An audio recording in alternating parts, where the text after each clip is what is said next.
ഈ സ്ഥലത്തിൻ്റെ പേര് മൂക്കോ എന്നാണ് ഇതിൻ്റെ പേര്.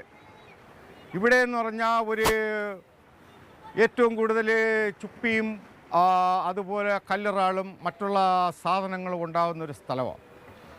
ഇത് ജൂൺ ജൂലൈ മാസത്തിലെ ഒരു റിസ്ക്കായ സ്ഥലമാണ്. പിന്നെ അടിത്തട്ടിൽ ധാരാളം മീനും ചുപ്പിയും എല്ലാം ഉണ്ട്. കടലിനടിയിൽ ഈ വലിയ വലിയ വാഴികളുണ്ട്, പൊന്തുകളുണ്ട്. ഈ പൊന്തുകളുടെ റൂട്ട് അനുസരിച്ച് ഈ കൂടുകൾ കൊണ്ട് നിക്ഷേപിക്കും. എന്നിട്ട് പിറ്റേ ദിവസം ചെന്ന് ഇത് നോക്കും. ഈ പൊത്തകൾ, ഹോളുകൾ, രണ്ട് പാറകൾ കൂട്ടിയിരിക്കുന്ന ഹോളുകൾ. പൊത്തകളെന്ന് പറഞ്ഞാൽ ഉദ്ദേശം ഇതുപോലെ ഹോളുകൾ, ഇത് പോകുന്ന ഓരോ റൂട്ടുണ്ടാവും. ഈ റൂട്ട് നമ്മൾ മനസ്സിലാക്കിയിട്ട് അതിൻ്റെ പൊസിഷൻ അനുസരിച്ചാണ് നമ്മളിത് വെക്കുന്നത്.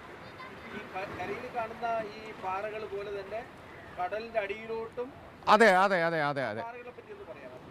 അതായത് നമ്മുടെ കരയെ കാണുന്ന അതേ സെയിം പാറയാണ് എങ്കിൽ തന്നെയും ഈ കടലിൻ്റെ അടിയിലുള്ള പാറക്കെട്ടിൽ ചുപ്പിയും മറ്റുള്ള കോറലും പായൽ വർക്കത്തിൽപ്പെട്ട സാധനങ്ങളും, അതായത് മീനിൻ്റെ ആവാസ വ്യവസ്ഥയ്ക്ക് വേണ്ടിയിട്ടുള്ള എല്ലാ ഇതും ഈ പാറയിലുണ്ടാവുന്നുണ്ട്.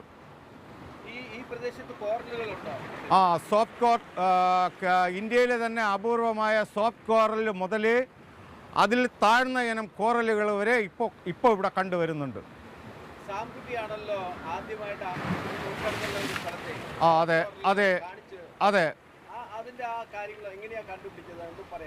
അത് ഈ 2 മാസം അവിടെ മുങ്ങാൻ പോകും. ആ സമയങ്ങളിൽ ഇത് യാദർച്ഛികമായി കണ്ടതാണ്. അതായത് ആ ഭാഗത്തായിട്ട് വരും. അതായത് അവിടെ 6 ആൾ താഴ്ചയോളം ഉണ്ടാവും. അത് 2 മാസത്തിൽ മുങ്ങാൻ പോകുന്ന സമയത്ത് അത് യാദർച്ഛികമായിട്ട് കണ്ടെത്തിയ ഒരു സാധനമാണ്. അത് ഒരു 3-4 വലിയ കല്ലിലെ അപൂർവമായിട്ടുള്ള ഒരു കാര്യം കണ്ടെത്തിയത് കൊണ്ട് പ്രത്യേകിച്ച് അത് നോക്കിയതാ. അങ്ങനെയാണ് ഇത് കോറലാണെന്ന് എനിക്ക് മനസ്സിലാവാൻ കാരണം.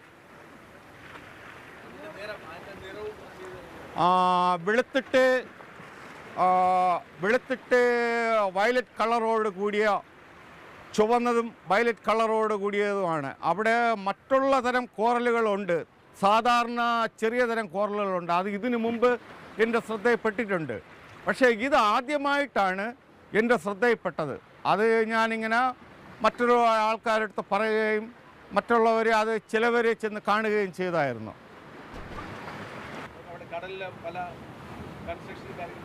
അതെ,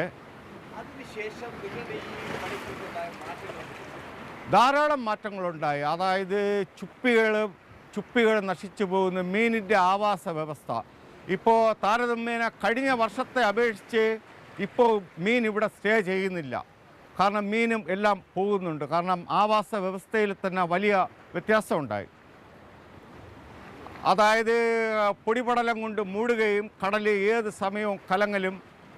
ചുപ്പി തന്നെ ഇനി അത് ഉണ്ടാവുമോ എന്ന് ഞങ്ങൾക്ക് സംശയമുണ്ട്.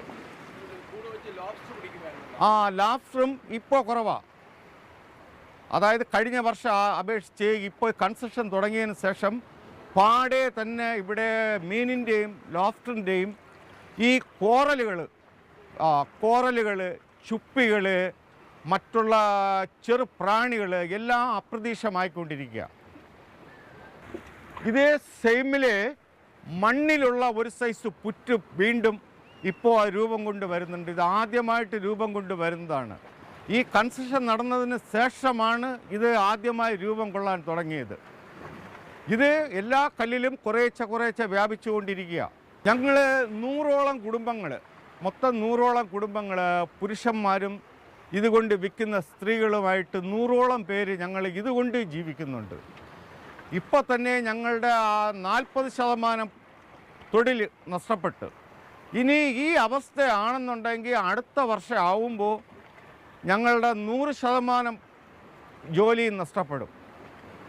ഇതിനെക്കുറിച്ച് ആരും ഇന്ന് വരെ തിരക്കുകയോ അല്ലെങ്കിൽ ഇങ്ങനെ എന്തെങ്കിലും ഒരു പ്രതിഭാസം ഇവിടെ ഉണ്ടാവുന്നോ എന്ന് ആരും ഇന്ന് വരെയായിട്ട് ആരും തിരക്കുന്നില്ല.